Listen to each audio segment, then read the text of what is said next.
So welcome everybody to this meeting of the Lincolnshire Schools Forum. I would just like to start by saying that we have received apologies from both the chairman and the vice chairman.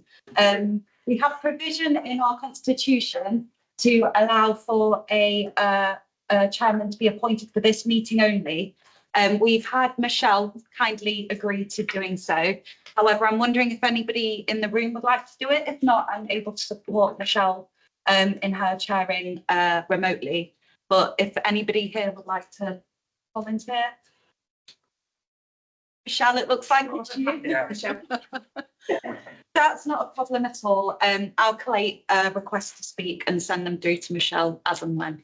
So Michelle, have you got your chairman's notes and everything? I have, Jess, thank you. But can I just say, I don't think you gave them very long to volunteer. Oh, no, anybody? I think I'd asked the committee to be very gracious in their support for Jess and I in trying to negotiate this both remotely and in-house, and my apologies for not being able to be with you in Lincoln today. But yes, Jess, I do have my notes. So are we ready, everyone? Good, thank you. So good morning and welcome to the formal meeting of the Lincolnshire Schools Forum. My name is Michelle Anderson and I will be acting as the chairman of the forum for this meeting only. Welcome to all members and officers present today. This meeting is being recorded and will be accessible via the County Council's website after the meeting. Welcome also to the following officers: Mark Popperwell, Strategic Finance Lead, Children's Services; Elizabeth Bowes, Strategic Finance Manager, Schools Finance Team; Geraldine O'Neill, Sustainability and Development Manager; Geraldine Wilders, Head of Service for School Strategy; Martin Smith, Assistant Director, Children's Education. Moving on to item 1 then, Jess, apologies for absence and replacement members. Jess, do we have any other apologies today? Thank you, Michelle. I've received apologies from Gavin Booth, Josh Greaves, Andrew Everard, Janet Kennedy and Colin Klein. Thank you. Thank you. Moving on to item 2 of the agenda then, declarations of members' interest. Do any members have any interests they wish to declare? Being none, Michelle. Lovely, thank you. Moving on to item 3 then, minutes of the Lincolnshire Schools Forum meeting held on the 14th of November 2024 on pages 5 to 16 of the bundle. I would like to propose the minutes as a correct record. Do I have a seconder? Yeah, that's seconded. Thank you very much. It is therefore proposed and seconded that the minutes are approved. Do we have anyone wishing to abstain? No abstentions. Thank you. Do we have anyone against? None against. Thank you. Then the proposition will be carried. Moving on to chairman's announcements. I don't have any. Jess, are you aware of any? No, I'm not. I've not been made aware of any, Michelle. Thank you very much, Jess. So moving on rapidly here to item number 5, school funding arrangements 2025 to 2026, which can be found on pages 17 to 28 of the bundle. The views of the forum relating to the proposed schools funding arrangements for 2025-2026 as centrally held budgets will be reported to the Children's Services Directorate Leadership Team and the Executive Counsellor for Children's Services for their final consideration. I would like to invite Elizabeth Bowes, Strategic Finance Manager, Schools Finance Team, to present the report. Thank you, Lizzie. Thank you, Michelle. Good afternoon, everybody. So to begin with, this in terms of a bit of a background that's detailed on pages 17 and 18. I think most of you will be aware of that now. And regarding transition to the new formula, and that all local authorities are required to bring their formula back to 10% close to values. Last year saw 123 local authorities now mirroring the formula. In 24-25, Lincolnshire adopted the monetary values, but because of the increase in free school meals, there was an affordability gap that was addressed through a reduction in growth and a reduction in our all-P values by 0.072%. In terms of the funding announcements, so there is going to be an additional 2.3 billion invested into education. 1.0 billion of that will be to do with higher needs. In terms of schools block, that funding is also to cover the full year effect of the pay awards. At the moment, there's no indication of a separate grant for pay awards for 25-26. And the additional £1 billion in high needs, although the government intends with the reform of SEND provision, the government recognise that a lot of that funding will be used to finance local authorities in year deficits. Turn to page 19, in terms of the dedicated schools grants, the principles remain the same for 25-26, and the allocations for Lincolnshire are at the bottom of page 19. In terms of comparing ourselves to the national position, that remains fairly static as detailed on page 20. Just now turn into each of the blocks. In terms of the Central School Services block, that continues to have two elements, ongoing and historical commitments. In terms of the ongoing responsibilities this year, we are receiving some protection funding of £0.46 per pupil. And as we've seen over the last few years, in terms of historical commitments, that is reduced by a further 20%. And we use that to finance the PA5 special schools to grant affordability. Then next to high need on pages 22 and 23. So again, the structure of the formula is not changing. All local authorities are seeing an increase in 7% per head. And in order for Lincolnshire to receive that level of funding, then we will receive protection funding of £6.8 million. At the November meeting, we discussed in detail the significant overspend forecast on the high needs block, and that is now forecast at £12.991 million, which we've supported through reserves of £13 million. As we said in the November meeting, there continues to be a significant risk of the DSG going into deficit. Transformational work in high needs is still considered to be key, and the 0.5% block transfer that members approved in the November meeting will provide additional investment in initiatives that will hopefully assist with deficit position in future years. I'm not going to cover the early years in too much detail because there's a separate paper on that, but there's some information in terms of funding streams on page 23. Moving on to some of our other normal typical funding streams, we've yet to receive the rate for pupils' premium and universal infant preschool meals for 25-26. The government have said there will be a new employer national insurance grant to cover some of the increases that will come into effect from April. We don't know what that grant's going to look like yet. We suspect it will be in a similar format to previous years, so amount for ORP, amount for block, amount for preschool meals. But it's not anticipated that the funding will exactly match the costs. Turning then to the schools block, starting on page 24 and 25. So the principles haven't changed since the November meeting, including the areas that the forum approved in November around MFG, primary rent factor and the block transfer. The local authority has received updated guidance in relation to national SEN, and the DfE have determined that the costs of special educational provision for pupil on SEN support on average should be £3,500 per annum. The Lincolnshire rate is below that, so we will be consulting with the sector to ensure that the SEN support rate is more aligned to the national average. Appendix A provides a comparison of the funding formula factor values for 24-25, 25-26. At the November meeting, we discussed affordability and proposals around what we would do if we have an affordability shortfall, namely a downward adjustment of our ORQ. Officers are continuing to work on the authority pro forma tool that is used to calculate schools' budgets, and validation checks are still ongoing. One decision remains to continue to adopt the formula for affordability.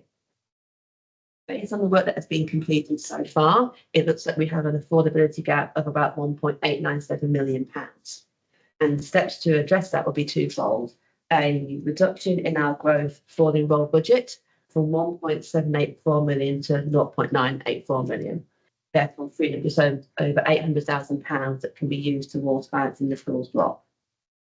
The remaining shortfall of just over £1 million will be addressed through a downward adjustment of our ORQ of about 0.361%.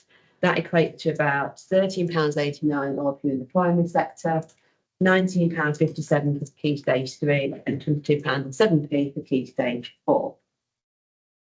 Officers are currently working through the financial implications of the block transfer of the 0.5%. That will potentially result in an additional reduction of 1.404% of our ORQ values. So that overall, taking the affordability and the schools block together, we're looking at roughly about 1.764 reduction in ORCU. We are deemed to be continuing to replicate the formula if our values are within 2.5%. So we are still within the envelope that we can reduce by. We are still analysing the financial impacts on schools of those reductions in ORCU and a number of schools that are triggering minimum per pupil funding and minimum funding guarantees. We also are checking to make sure that all the funding mechanisms are working fairly, particularly around the minimum per pupil funding. And we are considering doing a disapplication request to amend the minimum per pupil amounts, as although that is a mandatory factor, there are a number of schools that are receiving that prior to all the reductions that we need to do, and therefore they are not contributing to the overall affordability gap that we have. So that is something that we are considering at the moment. And ultimately, decisions will be subject to approval by the Council for Children's Services in the next few weeks. So in summary, in terms of schools block, we do intend to replicate the formula as detailed in the report, subject to the areas around affordability of ORCU and potentially minimum per pupil funding. Then we move on to the central budgets on pages 27 to 33. And there are a number of budgets that you will recall from each January meeting that require your approval, and I'll now go through each of those. So we start with table 4, and this is our schools block, and these can be any military values. So bottom of page 28, start of page 29. And this relates to our budget for growth. This is to ensure we have efficient primary education and secondary education are available to meet the needs of the areas. And we have a school mobilisation policy for both all sectors that we adhere to in allocating that funding. Originally on the report when it was issued, the budget proposal for 25-26 was 1.784 million, but as I said in the last few minutes, that will now reduced to 0.984 million to reflect the transfer of surplus funding to the overall national funding formula school block. Next, table 5, it starts on page 30. These are the budgets that require approval for the Central School Services block ongoing commitments. So we have a number of budgets here. First, we have admissions to ensure the operation of system of admissions pupils for Lincolnshire. But that is, we will not be able to fulfil our statutory responsibilities, and the budget is 0.793 million 25-26. We then have SAPRA, which is our local authority functions in relation to the Standing Advisory Council on Religious Education, and the budget again is in the proposed 25 minutes column. Then we have our local authority retained duties for all schools, and these are our statutory responsibilities that the local authority holds for all schools, which is 1.530 million. Then moving on to page 30, we have the Service in the Schools Forum, remaining at £20,000. And then we have the centrally employed teachers employee pension contributions. And this relates to a couple of years ago where the pension contributions increased from 16.4 to 23.68%. And the budget supports additional costs for centrally employed teachers. Finally, in this table on page 32, we have the education welfare services. And this is so that we have arrangements to enable the local authority to establish the identities of children in our area who are compulsory school age but are not registered pupils at a school and are not receiving suitable education and otherwise not at school. If, when the budgets are finalised, there is any unallocated funding in Central School Services block, that will be used to support functions in relation to the exclusion of pupils from school, excluding any provision of education to exclude pupils. So if we have any surplus, that will be reutilised. And then finally, on page 32, table 6, we have the Central School Services block historical commitments, and that can only be set at historical amounts. It can't be set any higher. And this relates to the PFI and the PFI contract that remains in place for 7 schools over a decade ago. And the contract that remains in place until August 2032. And this relates to the sum that is left for support the special schools. Then moving on to the financial outlook of the council. The financial settlement to the local authority was a lower increase than in recent years. There are a number of significant increases in costs, including national living wage, employee and national insurance increases, and demand pressures across social care services. The budget proposals for council show a deficit position for all years. Therefore, a one-year budget has been proposed. Although the council is projecting a deficit in all years, due to the foundations that have been set, we are better placed than most to navigate the challenges that lie ahead. And the greatest financial area at risk for children's services is children in care, as detailed on page 34. So in terms of our next steps, then we are still, as I said, undertaking our analysis in terms of the APT at the moment, including all our checks and balances and this consideration on this application. The APT is due for submission on Wednesday, and budget shares are due for publication on the 28th of February. In terms of conclusions, as we said, we do intend to replicate the national funding formula to look to the steps mentioned to address the affordability gap and apply the 0.5% school support transfer to the higher needs. And as I said at the start of the report, schools will need to factor into their future planning any future pay awards due to the fact that we do not anticipate that grants coming in. So the form is asked to look at the recommendations and approve a number of the budgets in tables 4 to 6.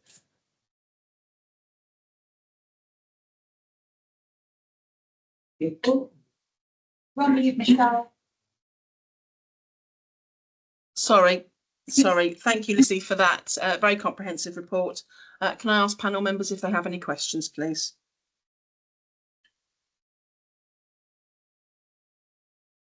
Tristan. Well, quite a few questions actually, but it's because there's a lot of stuff on the table that you're asking us to approve there.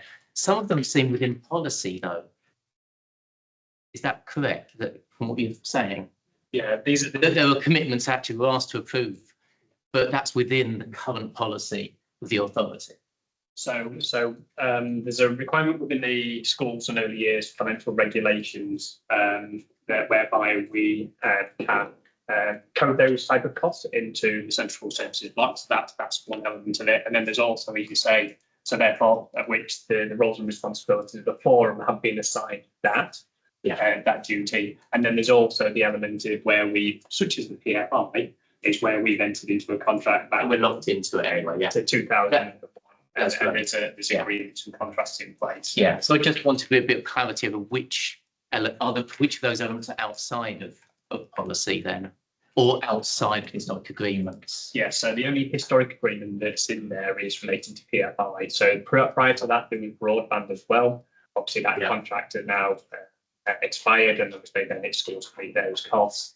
With this, it's we developed a PFI funding formula. So we've evolved the affordability gap for our primary. So we've got three primary PFI schools. So that's been allocated out by the PFI formula factor. This element relates to the special schools. Yeah. And there's a risk there is that if we put that within the high needs block, potentially it could just get diluted. Yeah. So what we've done is we've kept it centrally, but unfortunately the government are looking to exit this historical funding because they see it as unequitable across the country. Yeah. So essentially they're reducing this budget by 20%. And by 26, 27, I believe, we will need to seek a request to the department, to the Secretary of State, to have that budget locked down. So at the moment, the sufficient money is coming in through a historic allocation to meet our commitments, but in 2 years' time, it won't be enough. And therefore, we will want to lock that down with the department. So Which sounds like what you'd be aiming to do. Exactly that, to protect us until the end of the contract. Yeah. Yes. Yeah. And there's, as I say, as part of that contract, obviously, is quite heavily regulated in there. There are benchmarking exercise to ensure that costs are fair and transparent, and obviously we do exercises to ensure that PFI schools are not financially disadvantaged compared to their peer non-PFI schools. Yeah. And then I was interested in some of the elements are being impacted by the national insurance rises for employers, and then others aren't. And then some are having really big increases for teachers' pension contributions, and others weren't at all. So there was some. Again, and I would have imagined they would be, again, really heavy on staff costs related. Is it because there's been cost savings within that, or or transfer of money else. Some have just stayed the same, which was a surprise as much as some going obviously budgets going. So I think to draw to the first one, which is the centrally employed teachers employer pension contribution. So that is a significant rise from 180 to 902,000. So again, it's the DFE practice. So essentially, they're using Central School Services block to devolve funding to local authorities for centrally employed teachers. And this includes not only those teachers that are employed as part of the overall DSG, particular sort of high needs arrangements, so specialist teachers, etc. But it's also picking up music teachers and other, which is actually not in the dedicated schools grant, but they're actually using it as a mechanism to allocate monies to the local authority. Right. So essentially, the monies that are there, the amount of 902 is the amount that they devolve the DFE to the local authority to meet that duty. So, and of which we've received additional monies for that. So it's a no financial consequence to the DFE or anything else.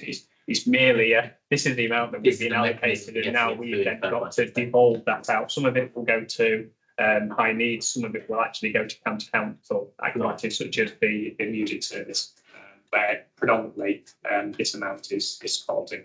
Right. Okay. That makes sense. But yes, we have considered elements of the pay awards within here. National insurance is actually outside of that, so there is going to be a separate grant, just like for the school sector. That is included in that. So that's not within this arrangement. National insurance changes, etc. Yes. So I did know that you're anticipating that will be coming through to schools.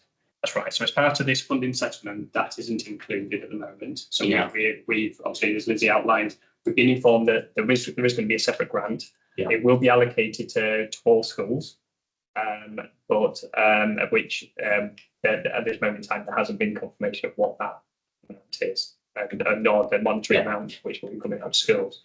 But we know that's coming. That's a reassurance. Albeit the pay award for next year, there isn't that reassurance, unfortunately, but at least for national insurance, it is a new burden for schools, and schools will be receiving an allocation to support that cost. Great. Okay, that's really helpful. Thank you. Michelle. Yes, thank you, Jess. Thank you again for that report, Lizzie, and for your answers there, Mark. The issue that I found interesting, amongst others, is Table 5 with the Educational Welfare Service and the new plans for the electively home educated children. And the proposals in there are certainly welcomed by me as a secondary head, and I know other head colleagues feel the same. But that's quite a sizable increase in the budget allocation there. Whether this be for the forum, or I noticed Martin sitting in the corner there, perhaps a topic at one of the heads briefings, it would be really good to hear what the plans are from EWS to meet that required commitment, because I know that it's an issue that we all struggle with when we have children withdrawn from our schooling, knowing that they're provided for and that their provision is being monitored. So if it's the agreement of the panel, could we perhaps consider where we might get an update and more information about the plans and proposals that the local authority have in mind for that issue? Yeah, thanks, Michelle. I think good spot. I think what I would say is that the resourcing that's been requested or seeking approval for the EWS is that broader brush. I think there's more on the horizon with the children's wellbeing bill of duties of what may be asked. So we need to keep an eye on that. But this is probably just to contextualise, and we can follow up with more detail in this forum or other forum, is around the sheer volume. So within this service, it is around children missing education, electively home educated children, and those more broader attendance duties, so the targeted support meetings, delivering all of those. So although it seems quite a significant cost, I would also proffer to say that the work volume and the expectations have significantly increased, and that's actually, I think, a reasonably modest amount to deliver some of those functions. But happy to bring a further report, or if colleagues would like to watch the scrutiny committee, there is the annual report on CME and elective home education going there tomorrow morning, so you'll be able to possibly observe some of that information being shared there. Thank you. Just Sorry, to add just to add there, Michelle. So just to clarify, so although it might seem an increase in cost there, this cost is actually being incurred within the high needs block. And as part of our budget setting work, we've been looking through the grant conditions, and particularly because we've got unallocated funding within the central school services block. And what we've identified is actually some of these costs, such as this, or not, can fall into high needs, but actually it's actually more appropriate within the grant conditions, within the regulations, to actually meet it within the central school services block. So essentially, that's what we've done. We've moved it from the high needs block, because we know there's huge pressures in there, and actually we've got financial capacity within the central school services block to meet that cost as well. That's great. Thank you. That I'm questioning the amount. I know how valuable that sum is. It's just it's just, can you hear me now? It's just anyone perhaps looking at a 0 to 0.159 million might wonder where that's come from without that explanation you've given. And remember that I've been in the game for a long time, so I would say it's really good to see that so explicitly now obvious, both in the children's bill plan and back in the local authority area there, for reassurance that these children's needs are being met. So thank you for that. Jess, do we have any other questions on the floor? Tristan wants to come back. Sorry, just a comment actually, just a bit of feedback. I just noticed in the preliminary bits that you were going through there was about school meals grants as well. You were just noting the amount of money coming in, but just a feedback that schools are receiving, as you can imagine, letters, negotiation from our suppliers to provide those meals, and the cost of us providing them is escalating to about £3 a meal. So that £2.58, that differential on every meal, every day that we have to provide for universal infant free school meals, our free school meals, is again providing an unwelcome pressure on school budgets. So nothing you can do about that, but I think it's worth, for them just recognising that pressure too. Yeah, I think that's a real valid point, and I probably expressed a similar view to actually the national funding formula as well. So this is something that been on national calls is actually saying to the department is actually, in terms of if the national funding formula is going to be sustainable for the long term, we obviously need to be making sure that the funding flow through it is sufficient to meet the costs in delivering education.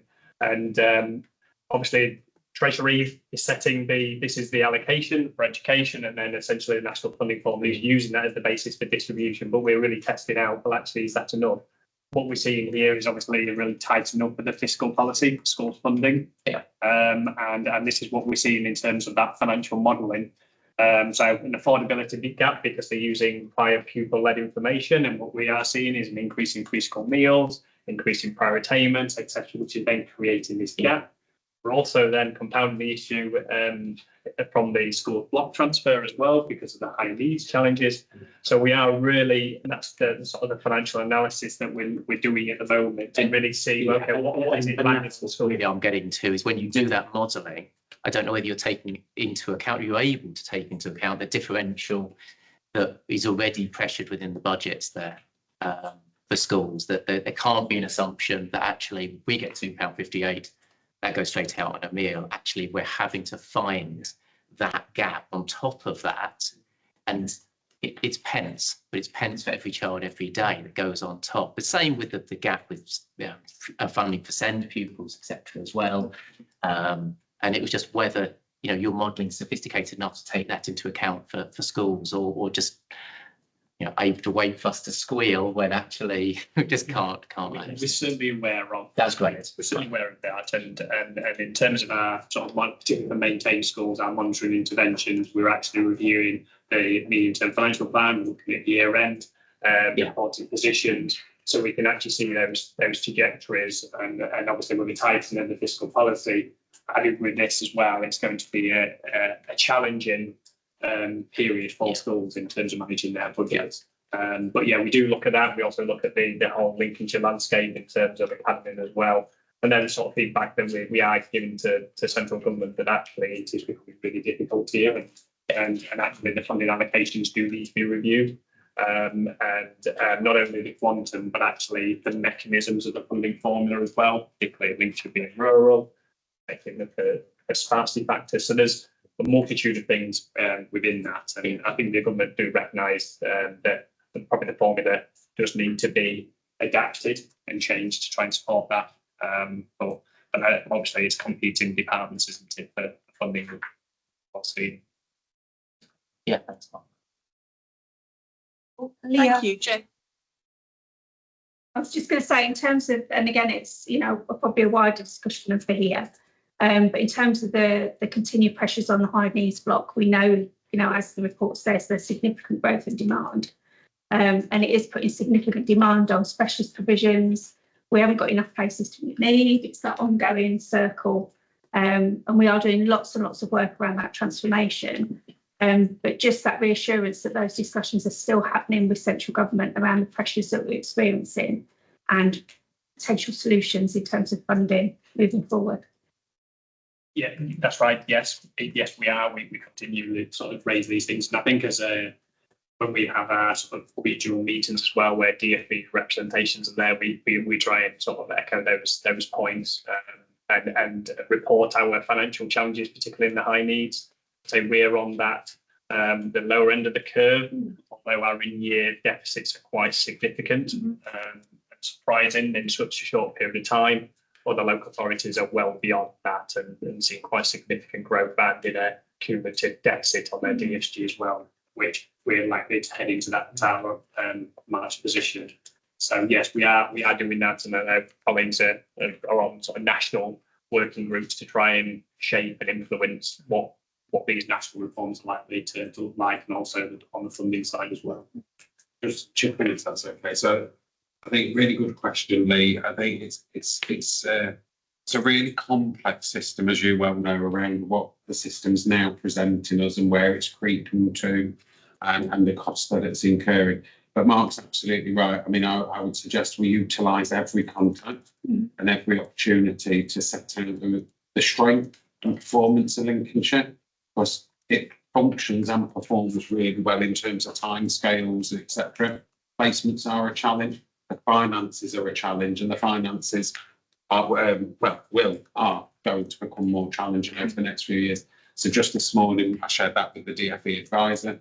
We've also got a couple of national working groups going on where we talk about not just the finances, because it's not all about that. It's about that system and structure, and is there a better way of doing it?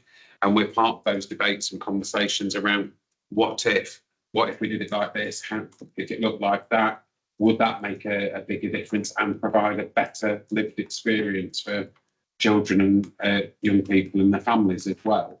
I think in Lincolnshire, we feel it's a tipping point of urgency and concern and attention. You know, through leadership briefings and the work that proactively we've been doing through the transformation, we've been trying to do something about this. The end result is still a pressure. Most local authorities are in significant pressure now. And so it will be without doubt a matter for the government now to consider its approach, because it will be a financial risk to the Treasury rather than necessarily local authorities as we're carrying it. So we keep championing it, and we know there's a tension there between inclusive practice, mainstream schools, funding, sustainability of all of those parts of the system. Thank you, Martin. Jess, are there any more questions from the floor? Not seeing any. So one last question, and it's really on the back of what Martin was saying there. So this year, this is supported by uncommitted reserves of 13 million. Given what Martin's saying, how sustainable is it to do that? Yeah, the reserves is one up in nature. I think I'll do 13 million again next year. No, there is no. So that, yeah. So when that's it. That is it. Yeah. So I just really wanted to get some grounding in what Martin was saying about the sustainability of it, and what Elizabeth was saying about 30 million there. So that's that. That is indeed correct, Right, okay. yes. So where Lincolnshire held a reasonable level of reserve, Yeah. and that was there to support the short to medium term. Absolutely. And what we've seen is, say, unprecedented growth and cost increases, and essentially all those uncommitted reserves that we had to try and support us is all going to be used up in this current year. And therefore, we will be going into a structural overspend, even allowing for the increase that we've had. So that's the plan, is then to go into We will have no alternative but to go into a structural overspend. We are one of a few that hasn't gone into that. Yeah.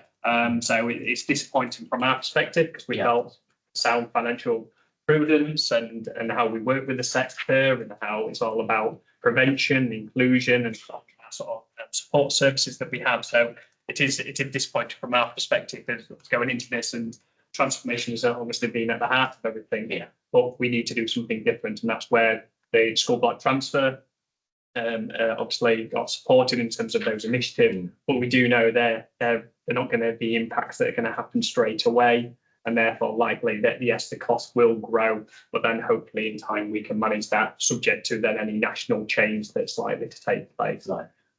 So unfortunately, it's the medium term is looking like a growing cost, but one hopes that can be brought down more sustainably. But yes, at the moment this year it's using one-off monies, unfortunately, and that obviously raises concerns from a county council perspective in holding these quite significant balances, and the statutory override that's in place where it holds these. So whereby they can be held in a reserve without something that's addressing the issue. That's due to expire in 26, the end of 26. So clearly a decision needs to be made by this new government in terms of what happens with these, because I think last year it was reported about 3.1 billion deficit across DSGs across the country. So clearly some huge overspends that are holding on councils' bank accounts, and it's that sustainable. It's impacting their cash flow and other things as well. So clearly, a decision needs to be made on what's happening with those. But yes, we will be likely going into a structural deficit. Right, thanks for that. Thank you. Jess, are we happy now that all of the questions have been asked? Yes, I think so. Thank you very much. So thank you everyone for that really good discussion. The recommendation is to note the contents of the report and agree the council's proposals related to certain central budgets as noted in the report. I propose that we have done that. Does anyone dissent? Not seeing any. Lovely. Thank you, Jess. So moving on then to item number 6, early years national funding formula, which can be found on page 39 to 60 of the bundle. I'd like to invite Geraldine O'Neill, Sustainability and Development Manager, to present the report. Thanks, Michelle.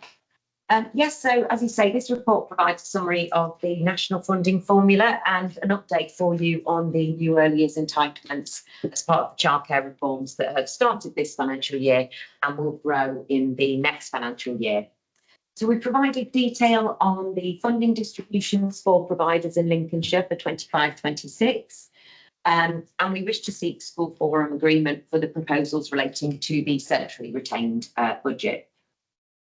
The government's national funding formula sets out the hourly rates that we receive as a local authority, and the budget in October included investment of an extra 1.8 billion into the early years for 25-26. So the government will be spending over 8 billion in total.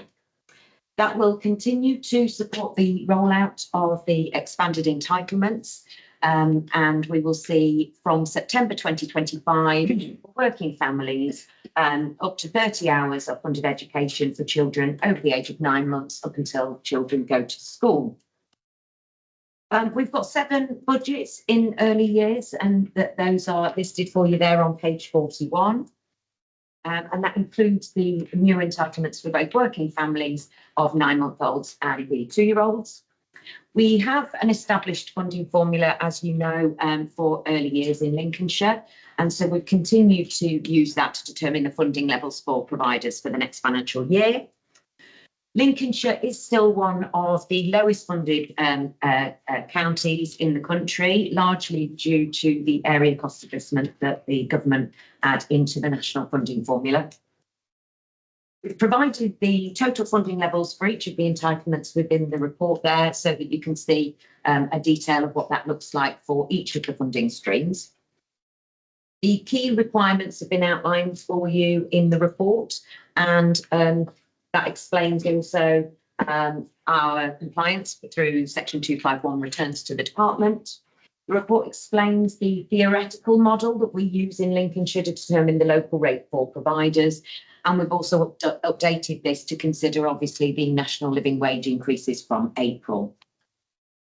We then explained the rates that we've determined for the 3 and 4 year olds, the 2-year-olds and the under 2s within the report, alongside deprivation supplements and how those banding works. And those there's been no changes to any of those things within our model for the next financial year, other than the obvious of increasing the rates in line with what we've received from the government.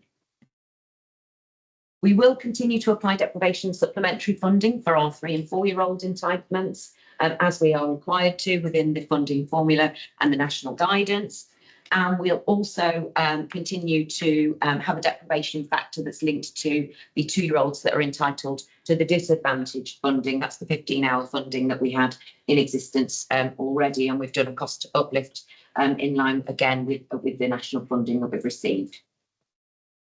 We've increased the inclusion funding for the 3 and 4 year olds, and that is based on the demand that we're seeing for inclusion applications. But we've also been able to make some reductions for the 2-year-olds and 9-month-old age ranges in inclusion funding based on a reduced demand for those, as you might expect. And that has allowed us to increase the base rate funding that we give to providers for those younger age ranges of children. We do have a duty to ensure that we send 96% of funding directly to providers to deliver the entitlements. So to ensure that that's passed to providers, we've managed to actually increase that to 97% for the next financial year. So just 3% being retained for central expenditure. Central expenditure is detailed in the report for you. Those costs obviously are related to the local authority activities to support additional administration and support for the new entitlements. And we'll also be focusing a lot more support on increased pressures on SEND. Of course, because that's on all of our agenda at the moment. We've received an increase on the supplementary funding for the maintained nursery schools, and we will be apportioning that funding across both the universal and the extended hours. That's not within the national funding model, but we do aggregate that across our own funding, and we will confirm those rates for our 5 maintained nursery schools in due course. There's also been an increase to the DAF funding and early years pupil premium that we receive from the government. And again, that funding goes directly to childcare providers at the uplifted rates. And that's detailed in the report for you there. We do intend to do some consultation with the sector in the next financial year. We want to better understand what their actual costs are now that we've embedded the new entitlements.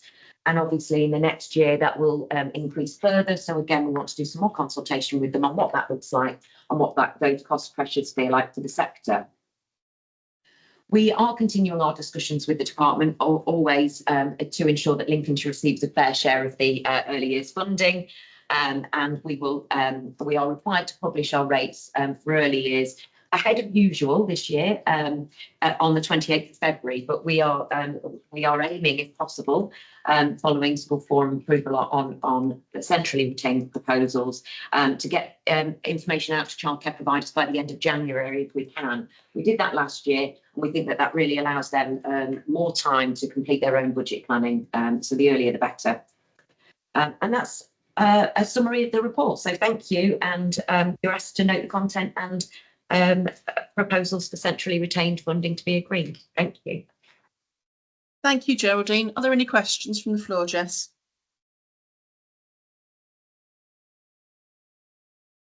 Sorry, just going to ask you, have you got any feedback on the capacity of the system for the uptake of the new entitlements? In terms of sufficiency of places? Sufficiency of places, yes, because there's obviously, because parents can access it much earlier stage as well. I mean, I know that I'm seeing that locally in my setting. I didn't know whether that's replicated across Yes, we are keeping a close eye on that. We did a survey last year with providers across the county to ask particularly how many children 9 months and working 2-year-olds were in places, so we have an understanding of what that would look like. The majority of children, we had over 3,000 children in both cohorts take up from April and then from September when the entitlements came in, and that was actually in line with what providers were telling us were already in places. What we're due to do this term is an updated annual sufficiency survey. We're doing it, bringing it ahead. Normally we do that in the summer. We're bringing that ahead and doing it this spring. And one of the important questions we're adding to that survey is how many of the additional children that you have now accessing 15 hours are also in for the additional 15 hours that will increase in September, so that we know how many families are actually paying for the hours now, and those children would be converters, or how many additional hours we'll need to produce. We have got a capital programme that's been really well received by schools and childcare providers, and we've been able to support some capital grant funding agreements with providers to expand their places. We do still have pockets across the county where there aren't enough places, and we're hearing anecdotally that parents are on waiting lists. Some of that's due to parent preference about where they want their children to take up their places, and some of it is a shortage of places. And so we're continuing to work with schools and providers to increase numbers and make sure that we use the survey information we received this term to do more work in the summer ahead of the expansion in September as well. So post monitoring that all the time. Yeah. And will the sufficiency survey capture the children who are having provision for inclusion or special needs, additional needs Yes, as well? yeah, absolutely. The bigger picture stuff here is better provision for early years should help those children when they progress to primary education, and then the long-term strategy is that less pressure on all those grants we've just been talking about. Yes. So will the survey capture all of that? Absolutely. We specifically have some SEND specific questions to ask all of those things. And what we're also doing is some really bespoke outreach activity work at the moment, which is looking at, we have thankfully, as we have our health service in-house, we have a list of all of the children in Lincolnshire. And so we're also able to drill that down into the children in early years that are not accessing their places, and then ask those questions of families. What's the reason why children might not be taking up their early years entitlements, so we can support them into places? And some of those questions are really geared around, is it because the child has any special educational needs? And then, you know, so that we can resolve any barriers that might be there for them as well. So yeah, absolutely. All those questions are included within our annual survey, but also some bespoke outreach activities that we're trying to really get to grips with as well. And we'll be focusing more on next year as well. Any other questions, Jess? Laura. Also capture the information for those parents who can access the 3 hours without having any additional costs, but also for those nurseries who might insist that children pay for lunches, for example, or pay for the sundries. Yes, we're doing quite a lot of work with providers at the moment to ensure that any additional charges are not disadvantaging children from attending. And one of the things that we do on the annual survey is ask about what their additional charges are. And then we do a bit of an average across Lincolnshire to understand what those cost differences are. And also the DfE are planning to update the statutory guidance that's linked to early years entitlements. We contract all of our providers, of course, to deliver the places in line with the DfE guidance, and they're updating that. They plan to release an updated version of that. I was told last week it might be this term, but that could be as obviously as late as March. But it should then provide a bit of additional clarity there on what providers' additional charges look like, what's allowed, what's not allowed. And also we try to do a lot of work with providers on using early years pupil premium or deprivation supplements or other entitlement, other funding streams linked to the entitlements that can be used to support those additional costs as well. So we're going to be doing more work on that. Thank you. Thank you. Jess, are there any last questions? Not seeing any. Lovely, thank you. Thank you everyone for that. The recommendations are to note the recommendations of the report and agree the local authority proposals for centrally retained funding. I propose that we have done that. Does anyone dissent? No, that is carried. Thank you. Moving on to item number 7 then, school sector-led update, which can be found on pages 61 to 72 of the bundle. And I would like to invite Geraldine Wild as Head of Service for School Strategy to present the report. Thank you, Michelle. Good afternoon, everybody. I'll begin with the Ofsted, and as you'll be aware, Ofsted inspections no longer provide an overall effectiveness judgment. Inspectors still apply a judgment grade to each of the subcategories that are listed. But due to schools and academies being judged under differing frameworks, it's very difficult to provide the current data. So therefore, the numbers or percentages provided in the report are based on the most recent overall effectiveness judgment. So based on that, 85.9% of all schools are judged to be good or better, compared with 89.9% nationally. And I've broken down the primary and secondary figures for you in the report. Just out of interest, there have been 31 inspections under the revised interim programme this academic year, 20 graded and 11 ungraded. In terms of statutory national curriculum assessments and examinations, overall, Lincolnshire's children and schools have performed well. As a county, we've risen through the league tables, and interestingly, our most vulnerable pupils outperform their peers nationally. The mix of school types that we have in the county does provide a rich and diverse framework for educational achievement of all children.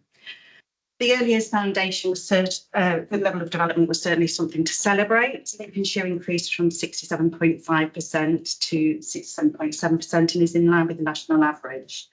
And likewise, outcomes have improved for those who achieve the expected level across all early learning goals. In phonics, again, great to celebrate that 80% met the expected standard, which was an improvement on 2023 and is now in line with national. And at year 2, those pupils, 89% are working at the expected standard, which again has risen from 2023. At the end of Key Stage 2, the proportion of pupils achieving the expected standard in reading, writing, maths combined was 69.6, which does lag the national average, East Midlands and its statistical neighbours. Whilst Lincolnshire faces challenges in its Key Stage 2 attainment, there's certainly evidence of high levels of engagement with the Teaching School Hub and partners to access the right support at the right time to support strategic school improvement planning. At Key Stage 4, Lincolnshire performance in attainment 8 is 45.2%, and Lincolnshire is ahead of East Midlands and statistical neighbour averages, but below the national average. So to move on to Lincolnshire's sector-led system, the Lincolnshire Education Group was established and replaced the Lincoln Learning Partnership Board in March 2023. And it includes, Lincolnshire Education Group includes representatives of the local authority, the Leading Diocesan Board of Education, head teacher volunteers from the Partnership of Schools Group, which I'm pleased we've got members present, volunteers present, and the Teaching School Hub. And we work together to agree the strategic plan for education in Lincolnshire, and an overview of the priorities have been provided for you as an appendices. Although still relatively new in its establishment, Lincolnshire Education Group and the Partnership of Schools Group are really gaining momentum and are effectively shaping the way that we work in Lincolnshire through our sector-led system to support leaders and settings in driving their own organisational improvement. The aim is and the ambition is that that plan and those areas of priority will be the shared focus for all settings, and that they will underpin school and academy improvement plans. And they've also been shared with CEO networking, PR networking events, so that hopefully our multi-academy trust will also include those priorities. Previously, the Schools Forum supported the local authority proposals to use dedicated schools grant underspend to support the sector-led work at the time, Lincolnshire Learning Partnership Board.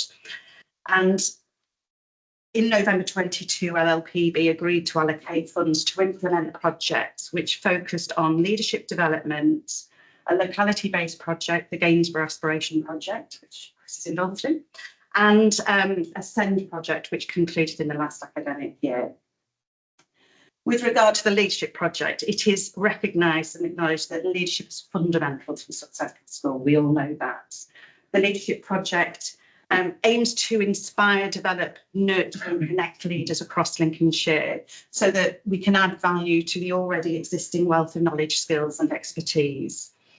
And the strands across the project include specialised leadership programmes to support individuals at each stage of their leadership journey. A mentoring programme is also now being established to support new head teachers because we know how potentially vulnerable they are at the start of their headship career. And this has been really well received. There are also programmes for executive leaders who we are seeing more and more of, and we know that that is a particular niche that requires a different approach. So there are programmes for executive leaders, deputy and assistant head teachers, as well as those small school leaders. And there has been really very positive feedback and a good level of success. As I said, we know that leadership is a challenging role for anybody, and the value of these programmes, particularly those with school leaders of small schools and executive leaders, are central to ensuring that those leaders can understand leadership in their own unique context. Also, as part of the leadership project, the Lincolnshire leadership briefings have been redesigned in conjunction with the Partnership of Schools Group representatives, volunteers and Lincolnshire Education Group. And the content of these briefings is based on the feedback of leaders across Lincolnshire, based on what they need and what they want. The briefings have been adapted to provide opportunities for leaders to shape strategic priorities, network with each other and benefit from a focused leadership forum which responds to the needs identified by the sector.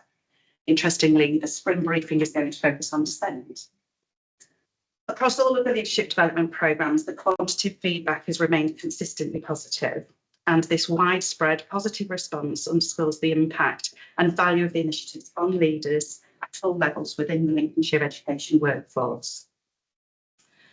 The Games for Aspiration project has benefited from a funded project lead to facilitate this locality-based project, to bring leaders Gainsborough together to agree a shared vision, mission and strategy for education in the area, with a view to improve educational outcomes for all pupils.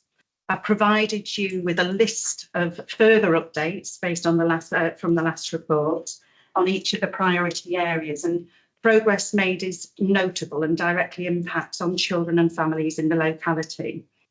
And the impact of this locality-based project has been significant, and the partnership working in those schools is now embedded. The learning from this model will continue to be considered, and for us to consider how partnership working could maybe work in similar areas across Lincolnshire.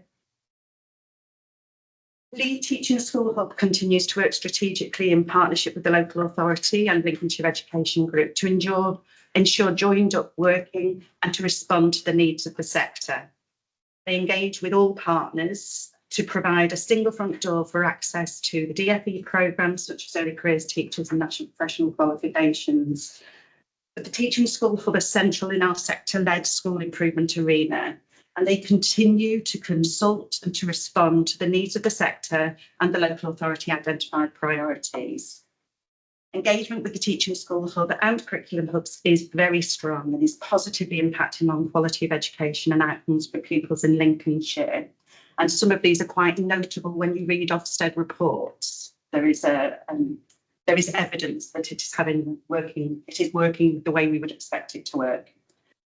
And the local authority and the Teaching School Hub work closely together to ensure that we build on the strengths of the sector-led system moving forward against the strategic plan, which aims to collectively raise outcomes for pupils through the development of the educational workforce across Lincolnshire. And so you're asked to note the contents of this report, and I hand back to Michelle. Thank you, Geraldine. Are there any questions from the floor, Jess?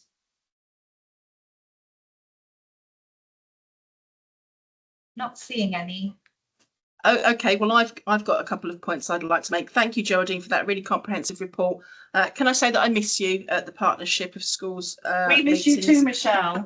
Well, I hope at some point I'll be able to rejoin you. But I just wanted to thank you. You know, I've been attending the secondary head briefings for, well, nearly 11 years now. And I would echo your point there that the quality of the provision and the items that we cover has improved dramatically, I think, since that this has been led by yourselves and Amanda at the hub. And so certainly the relevance of what we're covering now, I'm seeing at secondary level in those briefings, and hope that primary colleagues feel the same. The engagement still worries me with the fact that at secondary level, at least, not everyone feels the need to attend. So if there's anything I can do to support there, but really just to thank you for the work that you and Amanda are doing in those provisions that you're making for the sector. And I'm sure that the primary and nursery colleagues echo that too, but thank you. Thank you very much, Michelle. In the autumn term, we had the highest attendance for a number of years. So Yes, word is getting round, but we need it to continue to get round. I think one of my concerns is we're continuing with the combined or the cross-phase spring briefings. And so it will be interesting to see, although we had a lot of heads at the secondary briefing, it will be interesting how many actually attend the cross-phase briefing. I'm hoping that the fact that the subject matter is sent and is very pertinent to everybody, they'll see it as a priority. But we'll continue to review the effectiveness and provide what the sector needs. that's great, Geraldine. Thank you. And again, if there's anything I can do at secondary level to continue to nag my colleagues, feel free to do so. But as you well know, there are fewer and fewer of them at the moment, which is, I suppose, is why I'm now executive. But certainly let us know if there's anything else we can do. Thank you again. The recommendation is to note the contents of the report, and I propose that we have done that. Does anyone dissent? I'm just going to add a comment. Tristan would like to come in. Just to, you asked about primary feedback, and echo this. I would confirm what you said. Across primary colleagues, across our cluster, they certainly talk very positively about the what's happening at leadership briefings and the change that, again, yourself and the team with the manager lead as well have put about. I think it's really good. It's giving people what they need. What was interesting to see is there a correlation between engagement, because also I'd agree with our chair about engagement as well. And is there a correlation between engagement and school performance and the impact on children? Because across all the measures, broadly average, across every sector, isn't it? All the way through. And that is a frustration, isn't it? Because working really hard and doing a lot of really great stuff.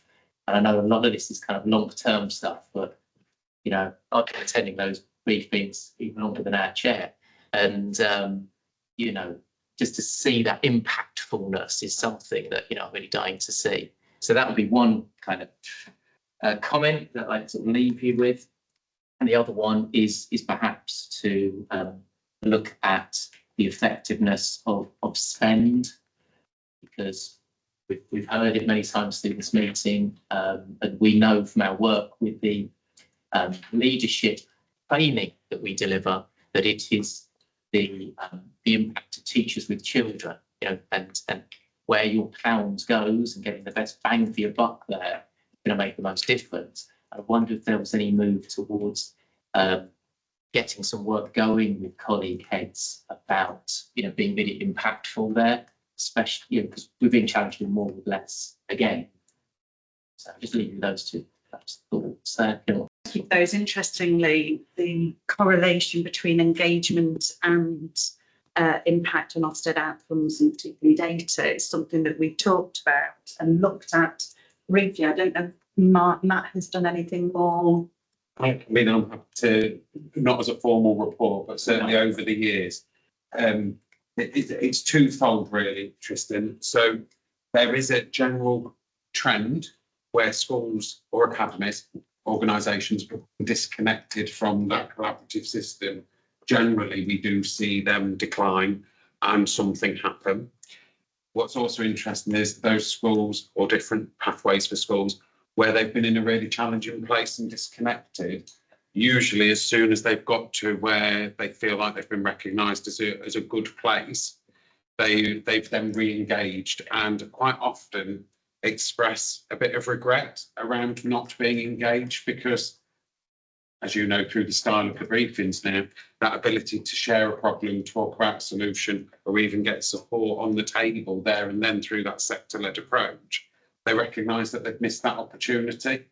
So, and that's why through our other forums, whether it's MAT CEO meetings, one-to-ones, or the CEO network meetings themselves, we're always actively encouraging, you know, don't worry about the structure, be part of the system to support one another.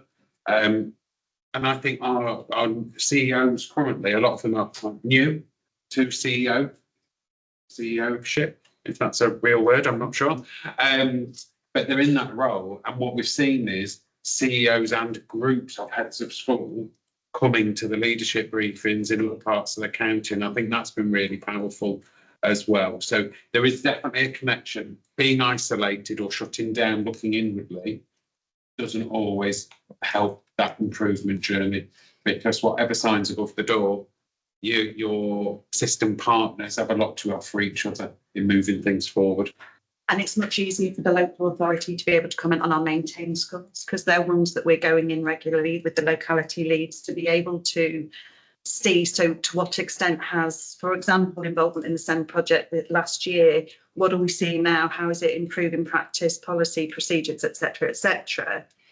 But we know also there's so many variables and so many contributing factors. It's difficult to actually say it is that one thing. What I would say again, and it's you know, behind the scenes there, you know, that's what it's about, isn't it? Seeing impact on children, and you know, I share the frustrations of the chair when you regularly don't see, you know, colleagues, and sometimes you hear from heads, no, we're part of a trust now, and our trust doesn't attend, and there are, you know, that is a frustration. We're all in the same game, trying to improve things for children. Yeah. So anything you can do to do that, and I know you might have direct involvement because they're not maintained schools, but there's lots of soft skills with actually making those connections. You're not, another head teacher from down the road. You're actually somebody that's kind of outside of that can help with that. Because otherwise we're just not going to see those numbers shift, and we're going to still be looking at, reports about number of academy schools and maintained schools. Doesn't really matter at the end of the day if actually what we're producing for our children is broadly average, and that is a frustration. We're working really hard with this stuff. And it's not reflective, really. And it's not reflective, no.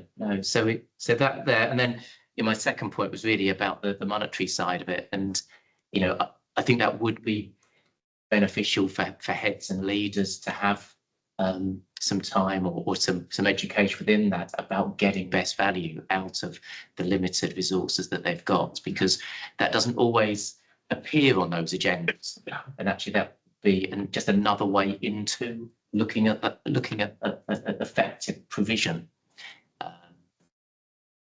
So I'll leave that with thought. But thank you.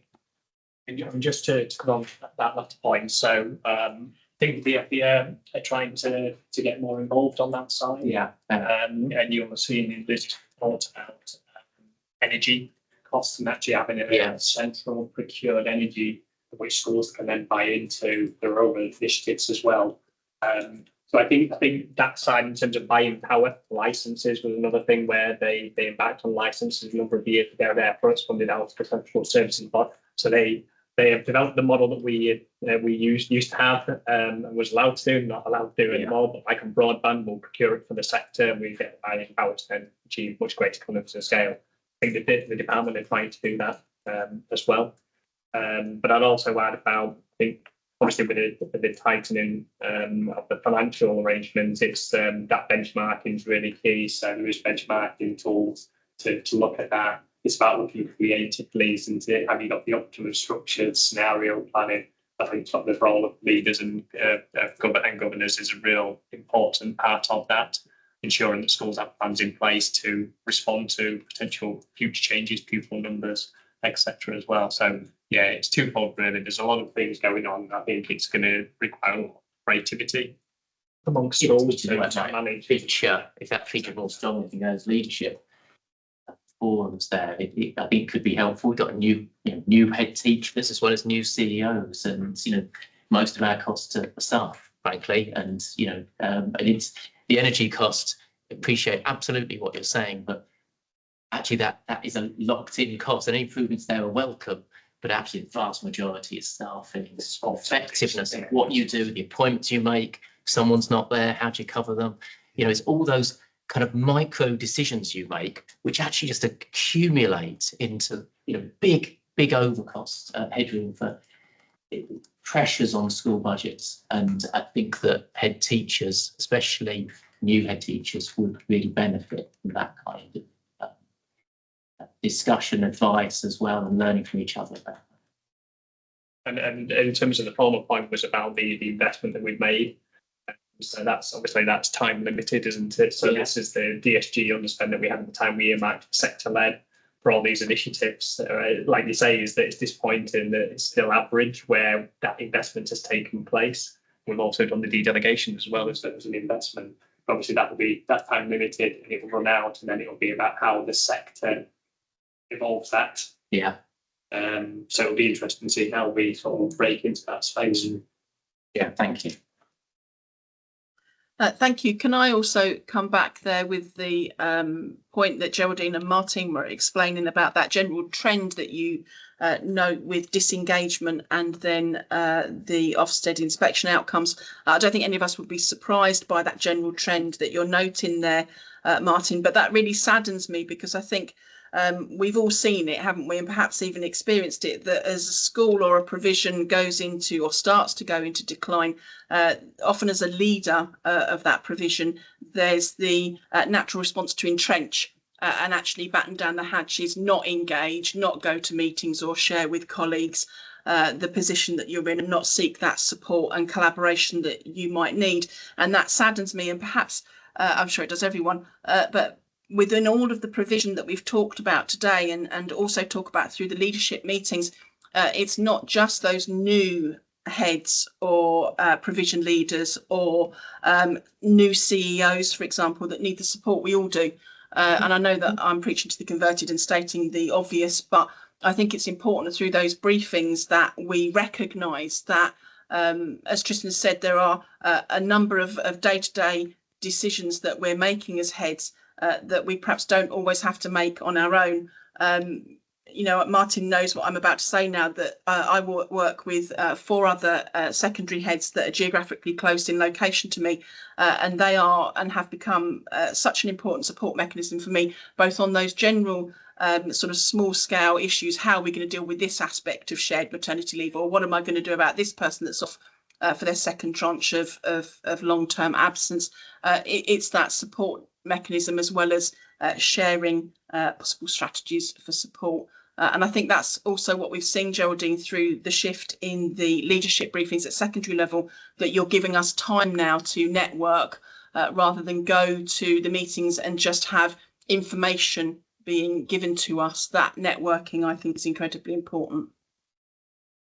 And just to also add to that, Michelle, on the agenda for the next Partnership with Schools group meeting is about what those volunteers, what yourselves can do within your district in terms of creating partnerships, getting that sector-led really up and running, really, in terms of how we can support leaders. But another piece of work is I've asked for who hasn't attended last year, so that either the locality lead will make a direct call or I'll pick up the phone and really just encourage leaders on a personal note to join us. Thank you. Jess, are there any more questions or points from the floor? Laura, followed by Chris. Thank you. I think that the Lincolnshire Education One Plan has been a really powerful piece that's put together, because it really clearly and simply articulates what the priorities for the local authority are. And I think the intention of that development was that would filter through into school development plans, so you would very clearly see that thread. However, that came out quite late into the autumn term when the majority of schools would have already formulated their school development plans. So I wondered if there are any intentions sort of in the summer term to gather some feedback from heads to review this process, so that can be in place at the beginning or even slightly before the autumn term for the new academic year, so that we really can work together on those priorities as we set our school improvement strategy. Yeah, I think it's perfectly reasonable feedback and question on that. I think the priorities as laid out on that plan are quite significant priorities, not ones that will be addressed in a term or maybe in a year or maybe 2 years. So I think taking note around the timing of that, I think the ability to use those priorities for a significant period of time. And I think everybody who's seen those priorities would echo how they fit into whether staff retention, well-being, resilience, confidence, attendance, quality of teaching, quality of education. They're things that I think every school leader and governor probably talk about day in, day out. So, yeah, we can take that forward and probably think about how they fit into any landscape changes, because since that's been published, actually there's been a lot of change in the system, whether that's government policy changes, ambitions, visions, etc. So we can do that. Yeah. I thought it was going back to the attendance or non-attendance or engagement with the briefings. A couple of points really. One, do we know whether it's just a symptom of the job where some people, people generally go but sometimes can't, and that's just talking that kind of 58% or something, 40% give or take, can't make one or the other, and that's just a symptom of the role. That's very much precious for. Or is it more that certain schools and trusts just don't and never come, and you get the same 58% coming from the vast majority of briefings? And then is the data skewed as well by, so for example, we're a small trust of 3 schools, but we generally try and send 2 people and feedback. So it might look like there's only 67% of our trust going, of our schools going, whereas practically we're there and we're engaging with it. And if we were 10 schools in a trust and only 1 or 2 of us were going, that might look like 20% of our trust is engaging. But actually, we're feeding back, and there are more engagement. There is more engagement. So with regard to your first point, all of the above, there are some schools that never attend and never have attended. There are some trusts that never attend and never have attended. And then we have the patterns of people who are usually there and haven't. And what we do is we look at, is there somebody who always used to come and all of a sudden they're not? And again, locality leads are made aware of that really, because we know as leaders, sometimes you can shut your door and not let anyone past it. And that's when you need somebody to reach out really. So both of those elements. With regard to the trust point, yes, we look at how many trusts have been, also, for example, executive heads. So the executive heads may have attended, but of course they're covering both. And they'll register on one, for example. What we have said in our MAT CEO meetings is the importance of the leader of the school attending. The reason being that the purpose of those leadership forums is about you as a leader being in the room, hearing the message, having that dialogue, having that discussion. And it's one of the reasons we've stopped the virtual briefings, because it just isn't the same when it's relayed. So we're encouraging that every leader attends. But also I think how it works, and it depends on how it works in your trust, Chris. So I can think of another trust that they've adapted their work completely, that there's an expectation that every head goes, and then they as a trust do follow-up work with their leaders based on what has happened. So suppose if you as a trust are sending 2, but then you're doing a really big piece of work using the Padlet, using the resources that are being provided, that's one thing. If you're a trust that's sending 1 person, you coming back and you're feeding back the messages, that's something very different. But we do, after each briefing, we look at, and we have Lincolnshire Education Group have a conversation about the tips, the whys, is there anything else we need to do? That's why, for example, you got another letter reminding you that the briefings are happening this week. You got that letter earlier on this week. As a system, Chris, not to use. Yeah, you got it. But yeah, all of the above really. It will take time. I think that the partnership of schools group establishment and the way that is building momentum and building itself, that's what's important, is the sector. Obviously working with us in collaboration, but it's the sector that are moving that forward. And I think that over time, the impact and the real understanding of all the things you talked about will come through, but I think it will take time. And all I just want to add to absolutely what Geraldine was saying was there's also an acknowledgement of free market forces. So some schools, organisations might be accessing advice and support from other networks. It is allowed. There is that opportunity, but also there is something around leadership turnover. And we probably all forget it quite quickly.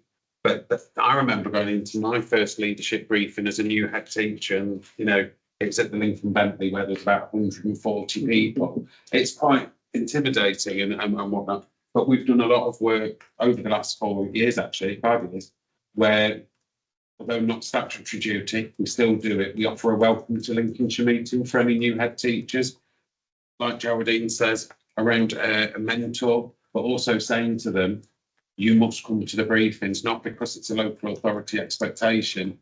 It's a support network. It's a way of getting connected. You'll find lifelong friends, allies, support through that. You don't have to sign up on a contract to do it or anything like that, because we all know that we've met people who we would go to in those leadership briefings. I know who I'd go to in those leadership briefings as the AD to have a chat with you about X, Y, or Z. And so we've done that, and we have seen those, since we've done those programmes, the new head teachers have come in with more confidence rather than anxiety. It's more those who say to me, I've not been to the head teacher briefings for 15 years because they were like this, but I've come on this one, and we have to explain a lot's happened in 15 years, different people, different genders, etc. So it's important about giving people faith and confidence. So coming together, and as one of our members on the schools forum knows, proof's in the pudding. When any school gets into difficulty, the sector can find a solution to support it, whether that's maintained academy to academy, or maintained an academy. And that's one of the brilliant things about Lincolnshire, is that we've created some really brilliant solutions from the sector-led model, not from a funded team sitting somewhere in the local authority. And that's something to be really proud of with all these kind of variations. Lovely, thank you, Martin. Jess, do we have any other points from the panel? Not seeing any. Lovely. Well, I truly do think that we have noted the contents of that report and propose that we have covered that fully. Does anyone dissent? No, that's carried. Lovely. Moving on to item 8 then, the academies and trust updates that can be found in pages 73 to 78 of the report. And I would like to invite Mark Popperwell, Strategic Finance Lead, to present the report. So this position on the academies and maintain schools arrangements. This is the position as the 1st December 24. So since the last effective report, meeting affected the October position, 3 schools are converted to academy status: Billingbridge, Ryan's Head, and Sutton Fourfields. This is now resulting in terms of primary academies to 126. That's circa 45% of schools, educating 56% of primary age pupils. But just turn on to page 74. The table there shows the overall position across Lincolnshire schools. If we look at number of schools, it's 167 for maintained schools, and 195 for academies in the primary sector. We've then got a projection on the following table, the cross 74 and page 74 and 75. There's intended to be one academy conversion planned on the 1st of February, which is Osborne B joining the CIT Academy Trust. So that shows the updated position of what that would look like in that table. Also, just to note, on the 1st of November 24, the government announced that they'll be withdrawing the academy conversion grant for schools seeking to come to academy. 1st of January 25. That grant value was previously 25,000. There's also details of the academy trusts within with the most Lincolnshire academies, and that's detailed on page 75. And also just to summarise that there are 34 active academy trusts operating within Lincolnshire, and they represent a total of 160 Lincolnshire academies, 82%. The remaining 35 or 18% represents single academy trusts, and are not members of multi-academy trusts as well. So it's just, I say, just the regular paper and the members to the report. Thank you very much, Mark. Are there any questions? Not seeing any. Lovely, thank you very much. The recommendation is to note the contents of the report, and I propose that we have done that. Does anyone dissent? No, that's carried. Thank you, Jess. Moving on then to the final item, which is the Lincolnshire Schools Forum work programme, which can be found on pages 78 to 82 of the bundle. Since the publication of the agenda, it has been requested by officers that the next meeting of the forum, scheduled for the 26th of June, be moved to the afternoon of the 2nd of July.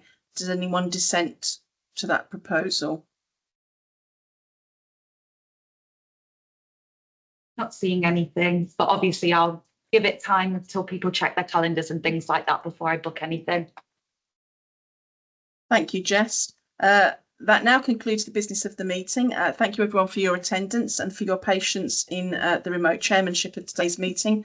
Jess, is there anything else we need to cover before we all say goodbye and leave? No, I think that's everything, everyone. So thank you.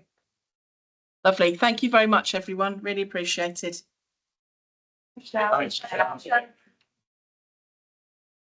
I'm going to leave, so thank you. Bye. Thank you.